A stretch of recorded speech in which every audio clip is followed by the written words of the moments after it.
Olá, meus amigos internautas do canal TVB. Estamos iniciando mais um programa Caminhos do Infinito, na sua segunda temporada. Hoje nós estamos recebendo, meus amigos, o nosso amigo, o Pedro Honorato. O Pedro, ele é espírita, ele adentrou o espiritismo desde 1999. Ele frequenta a Casa Espírita Luiz de Gonzaga, em Campos dos Goytacazes, Rio de Janeiro. Pedro é orador espírita faz tempo. Profere palestras no âmbito evangélico em Campos dos Goytacazes e região, aqui no Rio de Janeiro. O nosso tema hoje será cristianismo e espiritismo. Vamos rodar a vinheta e já estaremos com o Pedro aqui. Tá bom, minha gente?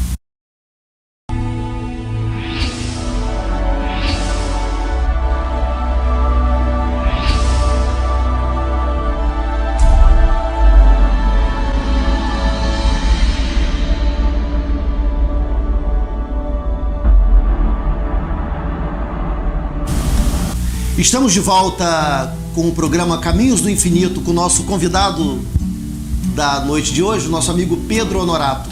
Nós vamos falar hoje, minha gente, sobre cristianismo e espiritismo. Será que tem alguma coisa a ver cristianismo e espiritismo? Já me deparei com várias pessoas ao afirmar, não perguntar, ao afirmar de uma forma extremamente nécia, porque a gente logo percebe quando a pessoa lamentavelmente não. E ao afirmar que o espiritismo ou o espírita não é cristão, mas nós seguimos as lições do Evangelho de Jesus. Na questão do Livro dos Espíritos, questão número 625, os espíritos são bem claros ao codificador. Quando o codificador Allan Kardec pergunta qual o ser que Deus teria enviado à humanidade para servir de modelo e guia da humanidade. A gente pode entender essa palavra guia como Salvador, como nosso mestre, como nosso Senhor, como queiramos. E os espíritos são uníssonos ao dizer Jesus de Nazaré. Então, baseado nessas e em outras pautas, como por exemplo, quando o Espírito Emmanuel fala através de Chico Xavier, que Jesus Cristo foi quem arquitetou a nebulosa para que os raios solares pudessem, lá no período ainda da Pangeia, para que pudesse penetrar na organização unicelular e dali dar origem aos primeiros seres nas águas térmicas dos oceanos, e estarmos aqui nos dias de hoje. Jesus esteve presente a todo momento na criação do nosso orbe e da nossa galáxia. Emmanuel, no livro A Caminho da Luz, chega a dizer, através das mãos abençoadas de Chico Xavier, que Jesus é o governador, o responsável geral, o Senhor geral pela nossa galáxia, pelo nosso orbe, pelo nosso planeta. Dessa forma, nos consideramos cristãos porque admiramos a literatura de Buda, admiramos a literatura de Confúcio, admiramos a literatura de Hermes Trismegisto, admiramos outras mais variadas literaturas, os Vedantas, o Bhagavad Gita, entre outras, mas abraçamos carinhosamente a doutrina e o Evangelho de Jesus. E dessa forma, podemos dizer, não é, meu amigo Pedro? Vamos lá. Eu fiz uma digamos que uma explanação, talvez necessária, para a gente poder dar início nessa puxada sobre espiritismo e cristianismo, cristianismo e espiritismo.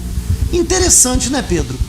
Porque o espiritismo é uma doutrina, mas a gente vai ver como corpo de doutrina, já que toda religião tem seu corpo de doutrina, né? A Igreja Católica tem seu corpo de doutrina, as mais variadas religiões protestantes, né? Mais conhecidas como evangélicas, tem seu corpo de doutrina, né? Seu corpo literário. e outras também, porque tem que ter o corpo de doutrina, né? Eu costumo ouvir muito, Pedro, quando a pessoa às vezes fala assim: mas nós não seguimos doutrina. Mas não existe a doutrina médica? A doutrina das pessoas que estudam, por exemplo, para serem advogados? A doutrina não seria o corpo literário daquilo ao qual nós estamos estudando para entender? Então, Pedro, fala um pouco pra gente aí, baseado na sua experiência, né? O que você acha desse tema, espiritismo e cristianismo? Fala pra gente aí, meu amigo. Boa noite, Júnior. Boa noite, telespectadores do canal TVB. É com grande prazer que nós estamos aqui para falarmos, conversarmos do Evangelho do Cristo. Eu acho que o principal é estarmos falando do Evangelho de Cristo. E sermos cristãos, estarmos vivenciando o cristianismo. E às vezes eu chamo muita atenção em nossas exposições para a nossa responsabilidade quanto espírita, estarmos revivendo o cristianismo. Entendi. Vivendo. Deixa eu só falar rapidinho, um momentinho só. Pro nosso diretor, tá soando um pequeno barulho.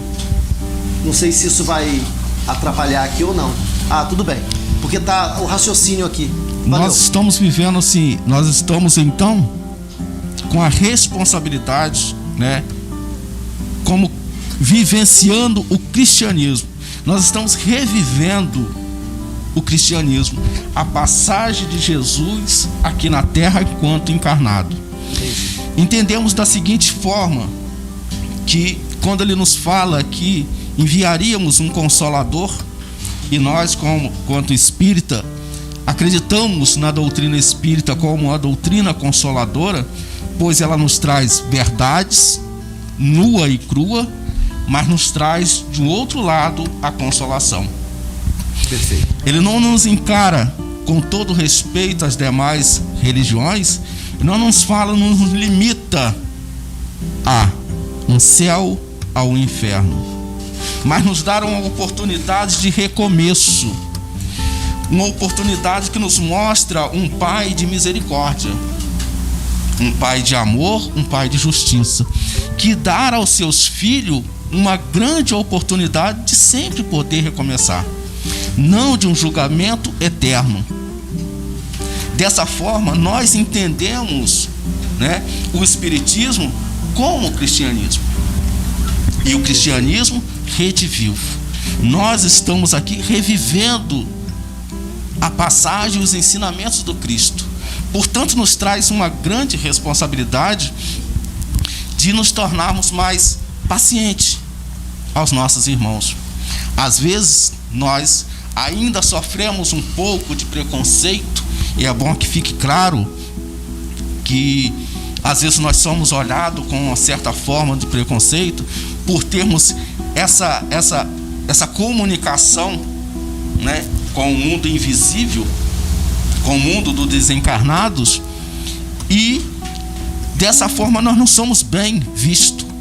Mas é o mesmo que acontece nas igrejas evangélicas, católicas, qualquer outro segmento religioso, porque é a comunicação com o plano espiritual. Sim. Através de anjos. Nós falamos espíritos, né? E em cada um na sua categoria, né? Na sua hierarquia.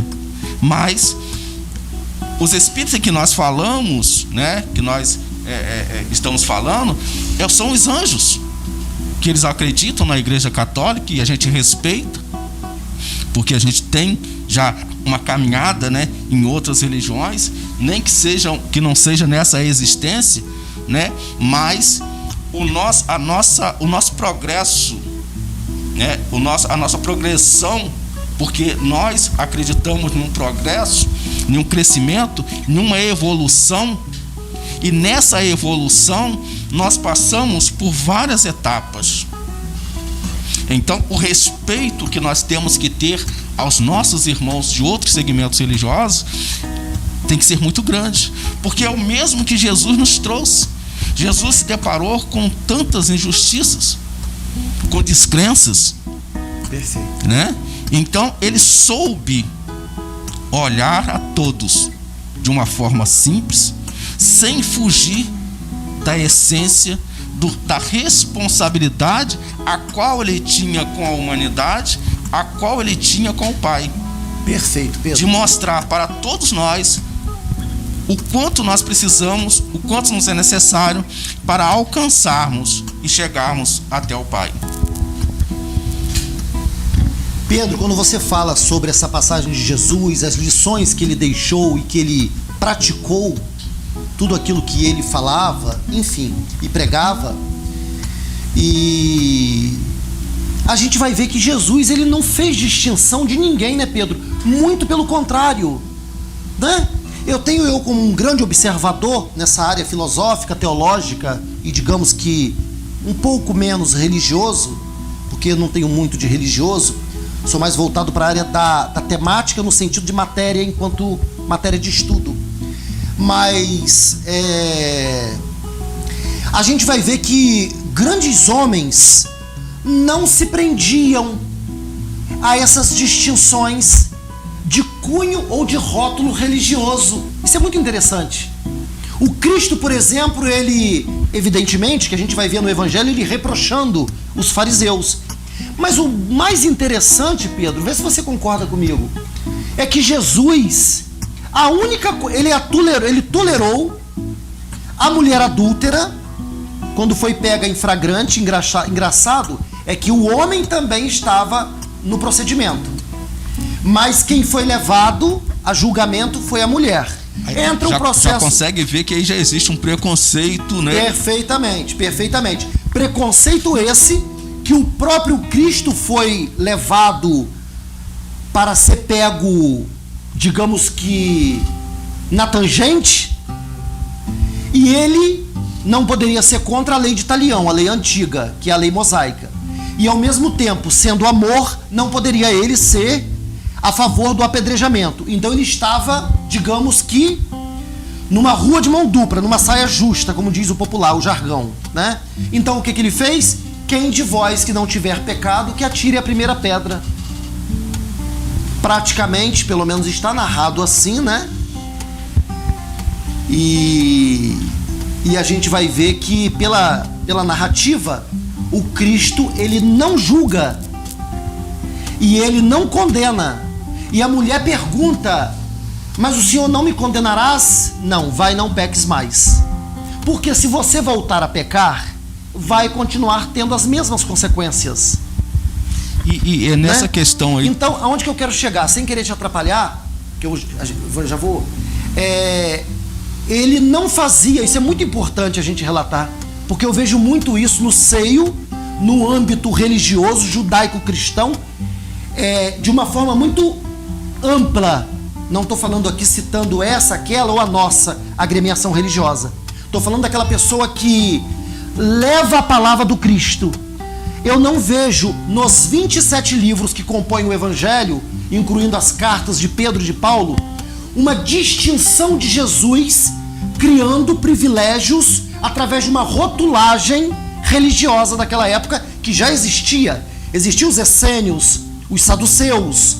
E uma coisa engraçada, Pedro, Jesus tolerou a prostituta, a adúltera, que aliás, segundo alguns estudiosos na área, principalmente Flávio Josefo, minha gente, e Ernesto Renan, Maria Madalena nunca teria sido Carlos Bernardo Loureiro também, grande pesquisador nessa área da hermenêutica, da exegese, enfim.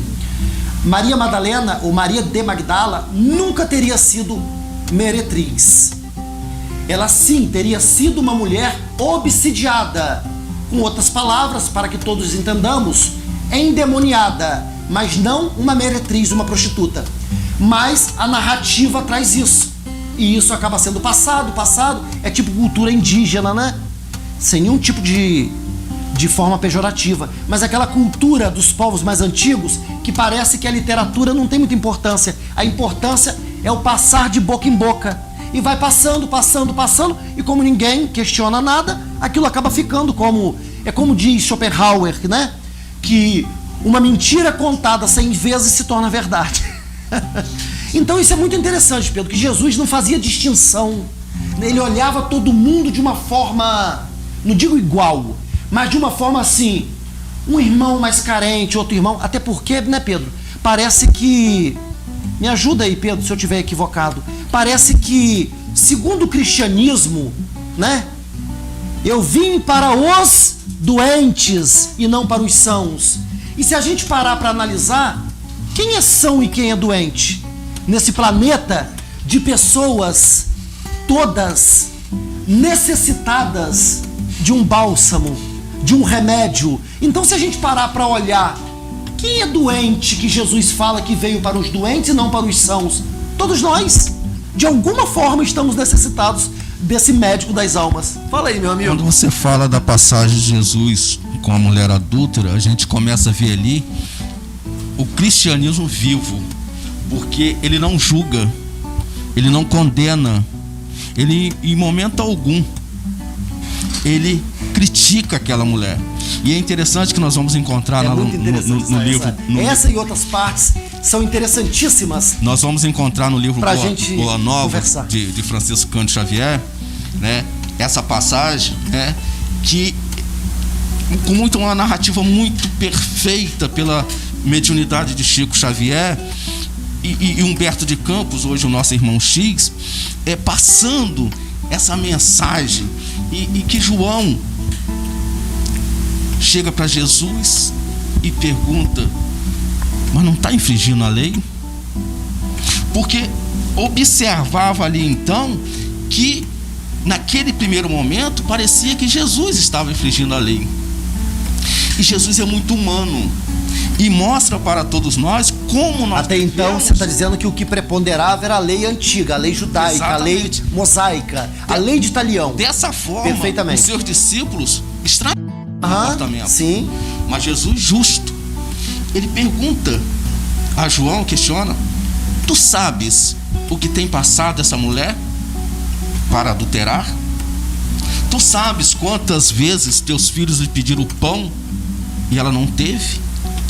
Tu sabes quantas vezes ela foi criticada pelos seus pais, pelos seus irmãos? Então Jesus, ele abrange, ele vai lá e busca, ele vê no íntimo. Você está querendo dizer, Pedro, só para o entendimento aqui dos nossos amigos internautas, porque são pessoas que, digamos que estão no meio espírita, pessoas que não estão, pessoas que querem compreender. Quando você fala isso, meu amigo, você quer dizer que Jesus, ele foi fraterno, ele agasalhou, ele abraçou, mas não quer dizer que ele foi conivente. Entendi. Hipótese nenhuma. Perfeitamente. Ele consegue ver a necessidade do outro. Sim. Ele se coloca... Conhecedor da alma humana. Ele se coloca conhecedor da alma humana. No lugar do outro. Porque nós somos ainda muito fracos. Às vezes nós estamos batendo no peito e dizer que eu já não faço mais isso, já não faço mais aquilo. Mas no momento em que nós temos uma necessidade, a gente se pega fazendo. Se pega fazendo, né? Então Jesus, ele fala para João: tu sabes a necessidade que essa mulher passou? O sofrimento, a dor, as humilhações. Então Jesus vê ali pela fragilidade humana. Ele mostra, né, a sua humanidade, a sua compaixão. Ele compadece daquela mulher, mas não compartilha do ato. Perfeitamente, não é conivente, não é, né? Ele não é conivente, sim, mas ele compadece. Sim. Esse é o papel do espírita, é o papel do cristão. Do cristão.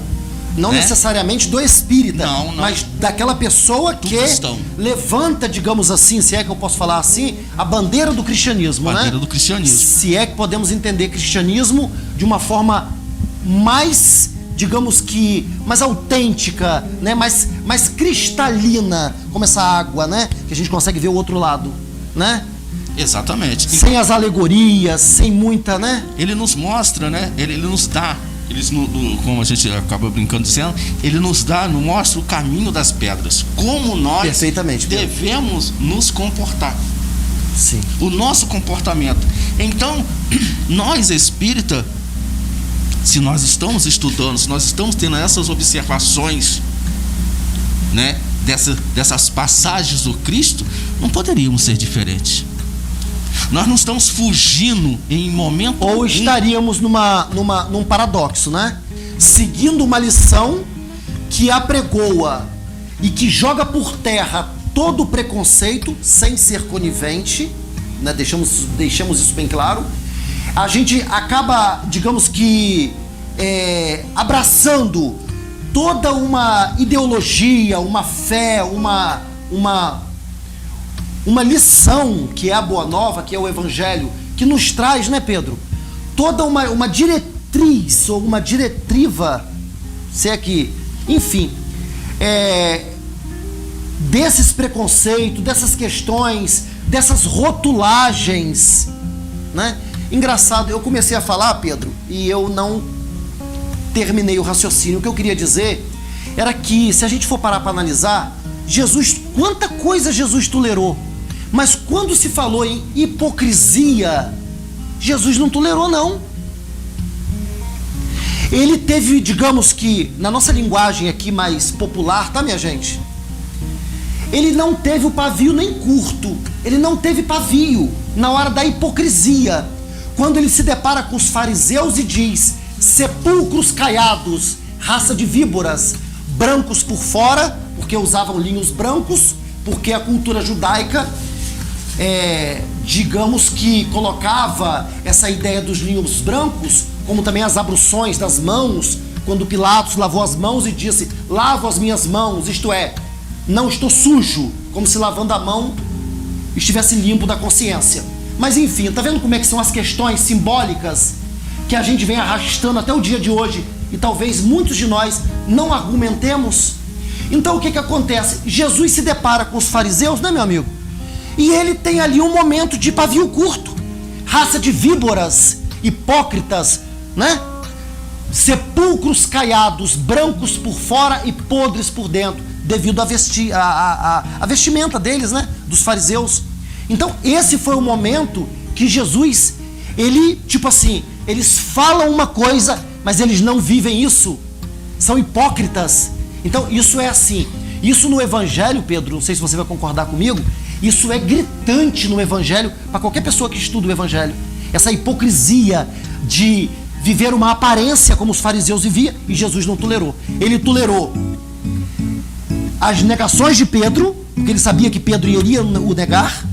Ele tolerou a mulher adúltera, dando-lhe a oportunidade, não julgando, não condenando, não oferecendo uma opinião condenatória, e outras passagens também relevantes, mas a hipocrisia, ele chocou, né, Pedro?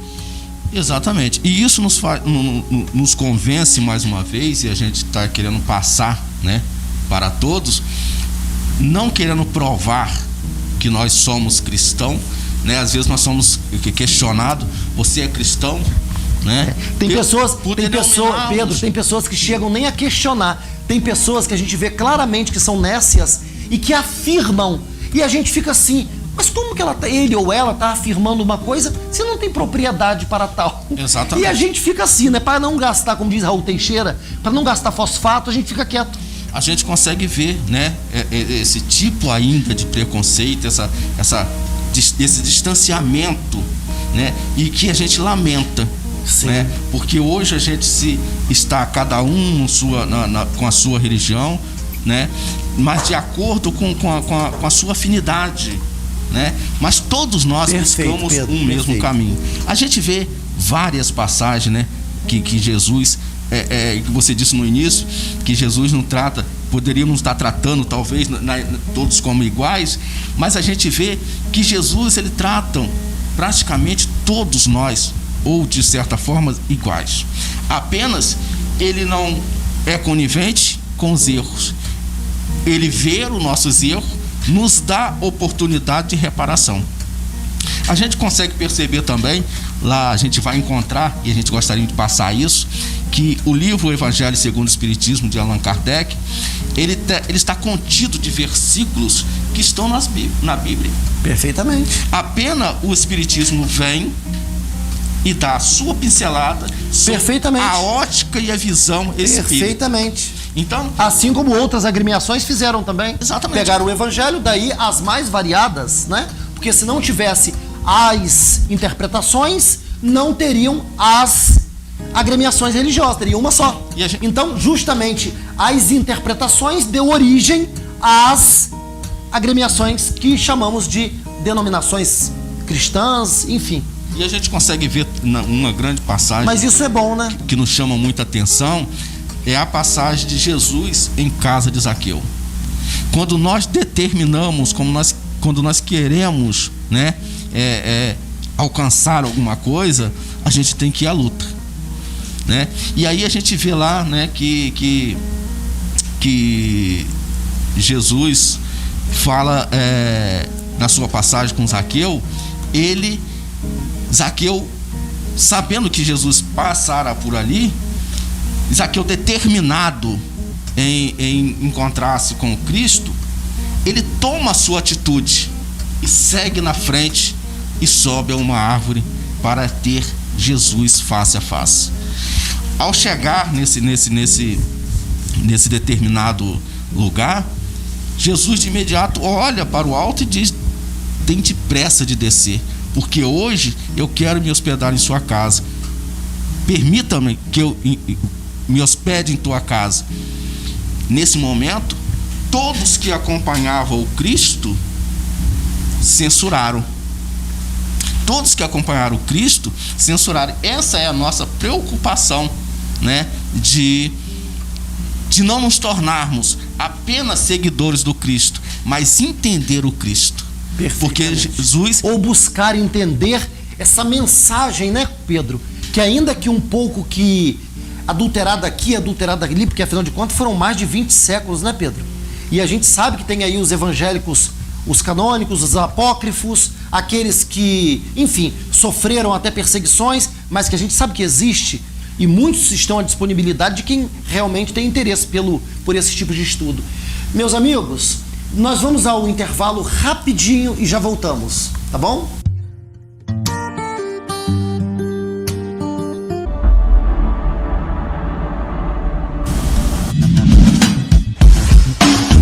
Sistema de Comunicação TVB, a sua TV na web.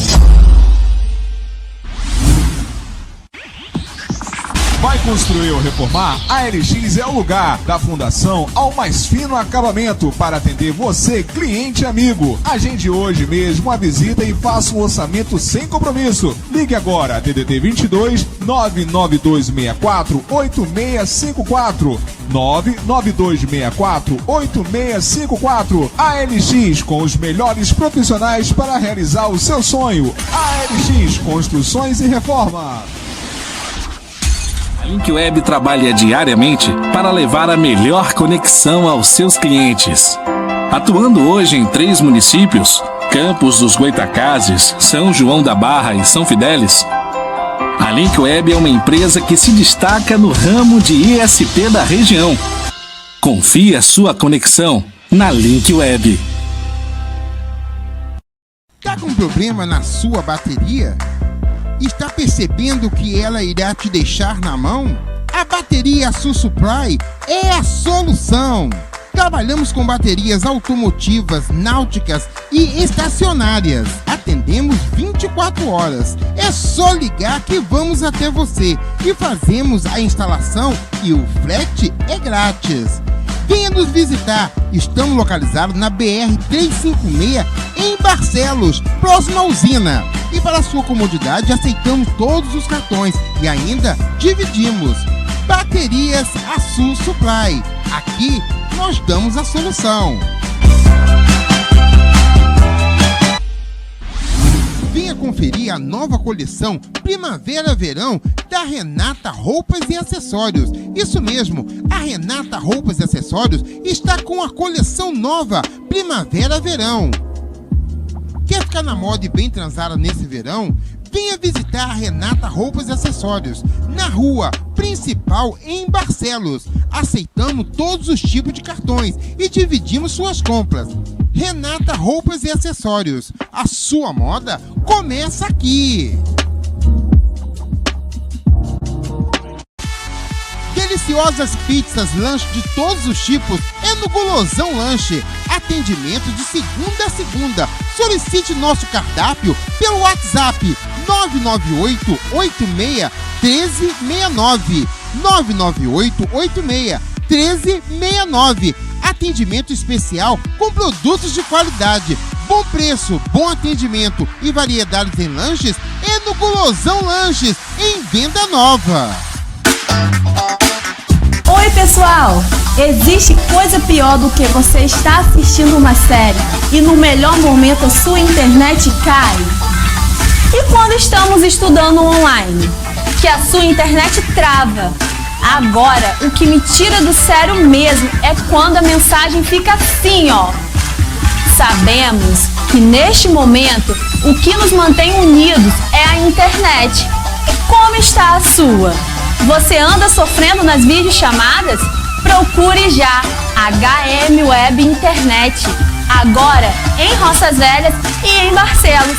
Ligue já e agende a sua instalação. Ah, e se você disser que escutou na Rádio Ativa FM ou assistiu no TVB, você vai ter um descontão na instalação. HM Web Internet. Aqui, inovação e rapidez andam conectados. Sistema de Comunicação TVB, a sua TV na web. Estamos de volta, meus amigos, com o programa Caminhos do Infinito, recebendo aqui hoje o nosso amigo Pedro Honorato, né? O Pedro estava falando, gente, sobre... discorrendo aqui, né? Fazendo um comentário sobre a questão do Zaqueu, né, Pedro? Sim. Quer falar mais alguma coisa? Pode ficar à vontade. É a questão de Jesus, de receber as suas críticas, né? E Jesus, conhecedor, conseguiu ali perceber que todos aqueles que o seguiam, né, murmuravam ou questionavam por ele ser o Messias, de se hospedar na casa de um homem de uma vida, porque era assim que Zaqueu era conhecido, por ser um publicano, por ser muito rico. E Jesus, eu costumo dizer que Jesus, ele contagia, né? Imaginemos nós, talvez nós em outras oportunidades com Cristo, né, acompanhando Jesus, e hoje na nossa atual existência, apenas pelo seu evangelho, pelo seu legado que deixou, mesmo assim, ele nos traz uma paz, ele nos traz serenidade, ele nos traz amor. E Zaqueu foi tomado por aquele amor, por aquelas energias.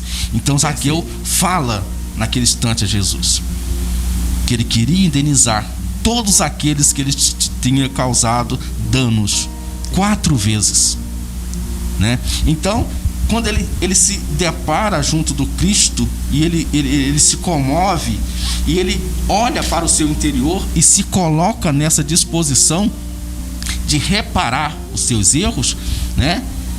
Jesus dá a resposta a todos aqueles que murmuraram, dizendo que Jesus ia se hospedar na casa de uma vida. Ele diz, né?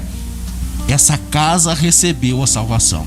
Então, a salvação de que nós falamos, do que o Cristo veio nos trazer, é o entendimento do seu evangelho, do seu propósito, daquilo que ele deseja a cada um de nós. Não que o Cristo vai tomar os nossos pecados para ele e vai resolver, e nós vamos ficar isentos. A salvação seria um pouco incoerente, né, Pedro? A salvação do eu Cristo... ter um filho, né? Analisemos. Seria um pouco incoerente, né? Seria antipedagógico, né? Porque se a gente aprende com o erro, e se eu pego o meu erro, as minhas mazelas, as minhas misérias morais, enfim, e transfiro esse peso que eu criei para outrem, eu fico... Essa isenção, entre aspas, me deixa meio que sem o aprendizado. E sem o aprendizado de poder entrar na corrigenda. E como diz o grande orador espírita Divaldo Franco, que ele diz que não tenhamos a palavra punição. Não somos culpados de nada. Porque a culpabilidade nos traz punibilidade. Nos traz a ideia, ainda que inconsciente, da punição. Agora, quando a gente faz uma coisa, consciente ou inconsciente, equivocadamente ou não, errado, ou que seja um pecado, que a gente venha dar a palavra que for, que sejamos responsáveis para retificar aquele erro e não culpados.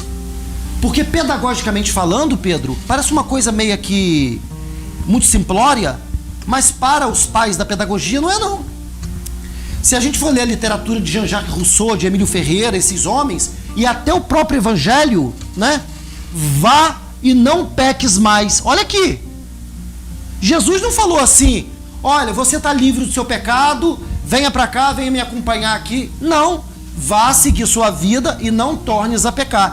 Olha a lição pedagógica, não tornes a pecar, porque o pecado foi seu, o erro foi seu. Você ia ser apedrejada porque você cometeu um erro grave perante a sociedade, perante os costumes, perante a lei antiga, perante a própria consciência, né, Pedro? Que eu acho, Pedro, que é onde reside o maior erro, é aqui, né?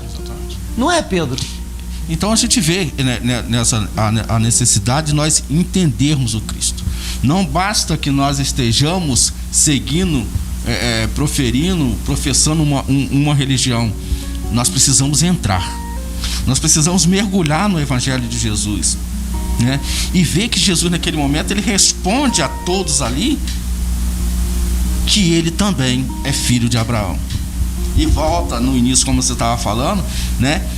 Da necessidade que Jesus olha a todo, ele não vem, ele vem para os doentes, para os necessitados, ele olha a todos, mas a sua prioridade é ver os necessitados, é ver os doentes, é trazer, resgatar a ovelha perdida. Doente de toda ordem, né, Pedro? De toda ordem, de toda ordem. Às vezes a gente fala assim... Doente da alma, doente de tudo. Dentro da nossa doutrina espírita, a gente vê em outras religiões, né, o acolhimento, né, a assistência a todos, e a gente fala assim, nós vamos ajudar o necessitado.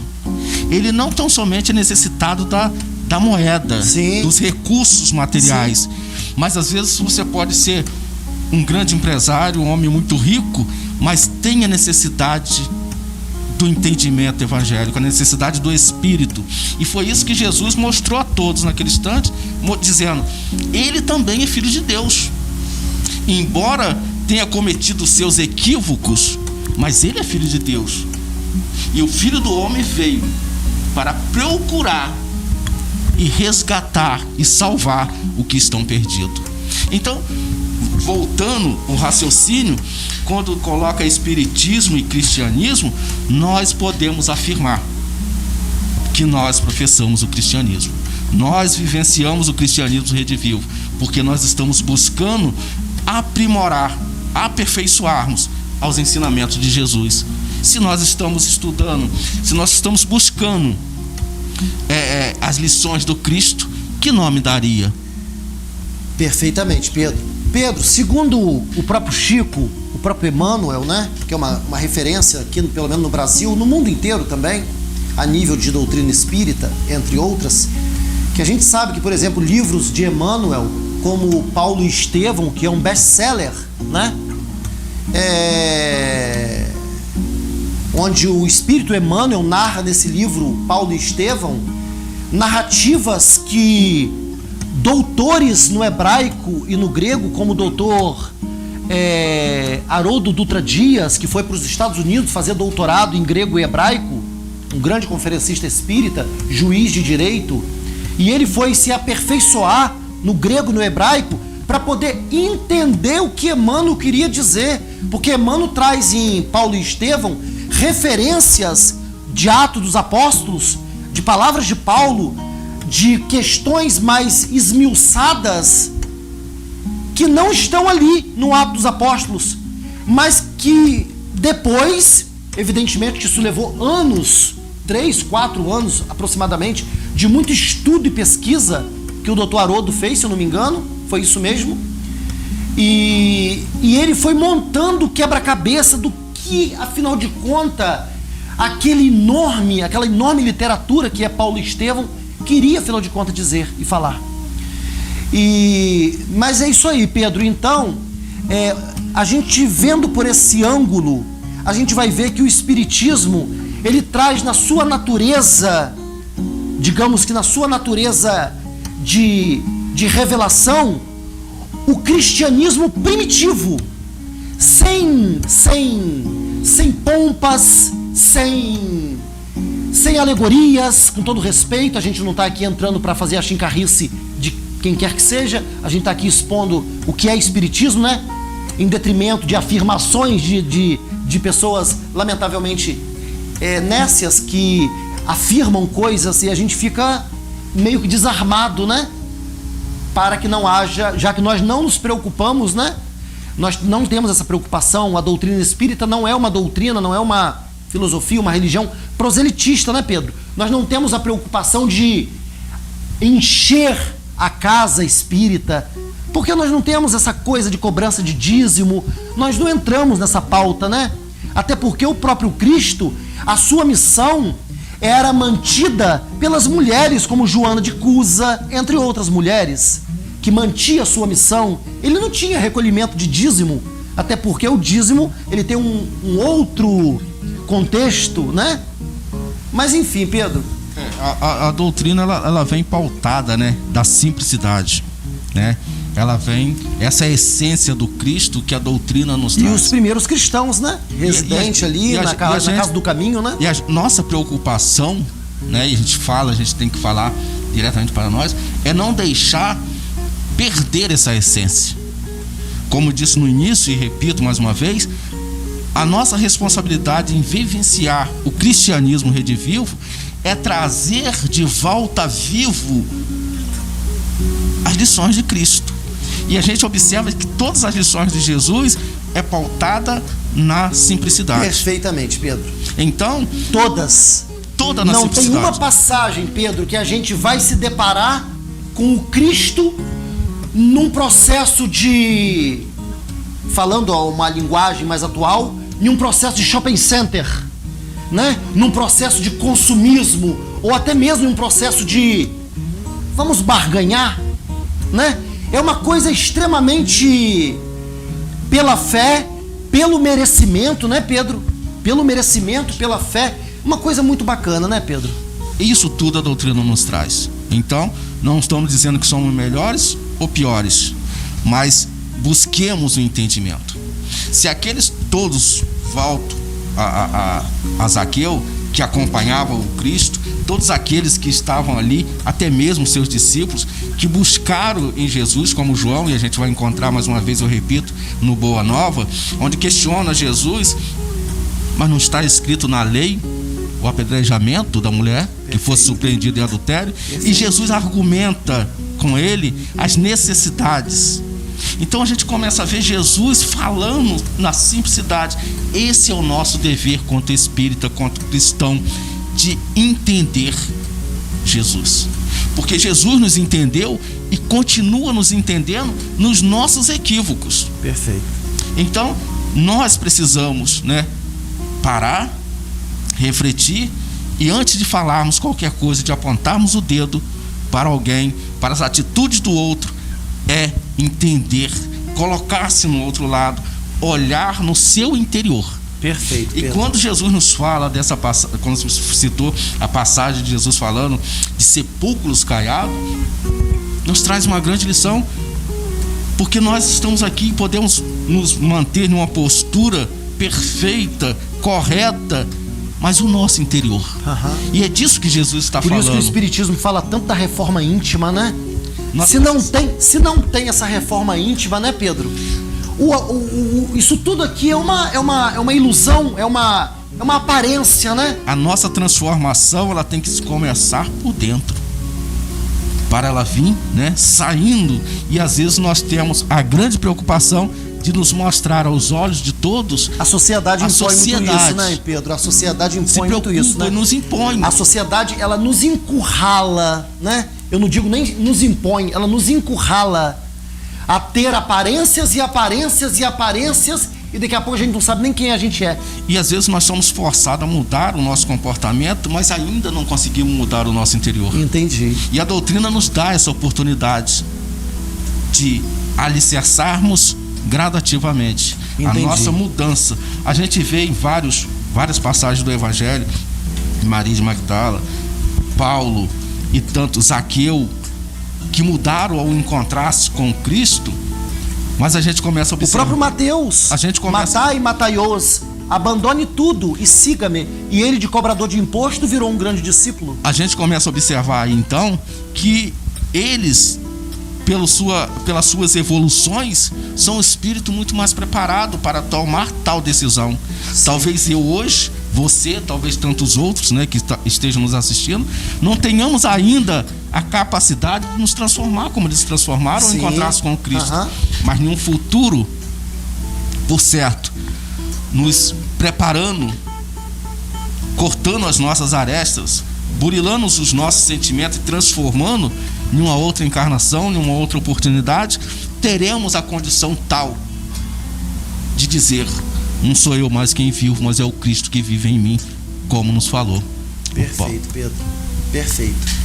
A lição de Jesus, ela é toda a lição, todo o evangelho do Cristo, toda a trajetória do Cristo na Terra, segundo os maiores estudos e segundo pessoas como nós que estudamos de uma forma miúde, com muito afinco, com muito grado, com muito carinho e de uma forma muito imparcial, para a gente não se pegar nas amarras e nas, digamos que, nas armadilhas, né? De coisas e coisas e coisas, e a gente começar a entrar em um místico e em um processo, digamos que, até mesmo que sem nenhum tipo de preconceito, esotérico, né? Onde eu vejo muitas pessoas fazendo isso, né? Mas enfim, não é aqui o caso, nós não estamos julgando a questão do julgamento na doutrina espírita. Essa palavra nem existe na doutrina, né, Pedro? A gente não tem o uso dessa palavra julgamento, né? Não fazemos uso dessa palavra, é uma coisa interessante. E muito menos pecado, muito menos, digamos que, a promessa de um céu ou a punição de um fogo eterno. Também não temos isso, não existe isso na doutrina, a não ser a responsabilidade do ato cometido e a renúncia de escolher e de separar o joio do trigo, né, Pedro? Porque para seguir algo, nós estamos falando aqui de cristianismo, que é o espiritismo redivivo, o espiritismo é o cristianismo redivivo. Para seguir, a gente tem que ter renúncia, né? E a renúncia, muitas das vezes, faz com que a pessoa comece a oscilar, né? Porque vem os hábitos, os vícios de outrora, onde a pessoa fica: eu vou deixar, mas aquilo ainda é forte Ainda em mim. está preso um E o homem velho, né? O homem velho ainda está agarrado. Exatamente. Mas se não renuncia, não cresce. É verdade. Não vai. É isso aí. Né? É isso aí. Mas, meus amigos, estamos terminando, né, mais um programa Caminhos do Infinito com o nosso amigo Pedro Honorato, do Grupo Espírita Luiz de Gonzaga, ao qual foi o convidado da noite de hoje, né? E os nossos agradecimentos e muito obrigado por mais um programa Caminhos do Infinito. Muita paz.